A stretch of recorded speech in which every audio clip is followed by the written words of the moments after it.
السلام عليكم. اليوم نشارك معكم هاد لي كيك الفرديين اللي تيجيو لذاذ بزاف بالفرماج والشوكولاط، كيجيو زوينين بزاف بزاف.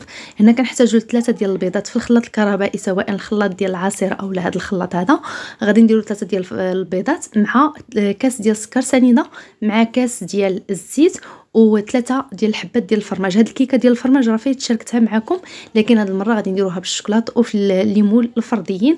كنطحنوا كلشي مزيان. نفس الكاس اللي عبرت به الزيت وسنيده هو اللي غنعبروا به كاس ديال الدقيق، وغادي نضيف واحد الساشي ديال الكاكاو او جوج ديال لي ساشي ديال الكاكاو المور اللي بغيتو على حسب الكميه اللي بغيتو، وجوج ساشي من الخميره الكيماويه. خلطت هكا غير بالمعلقه تنسجم ليا داك الخليط، وغادي نعاود نطحن هكا بالخلاط الكهربائي مزيان حتى ما كيبقاوش ليا الحبيبات.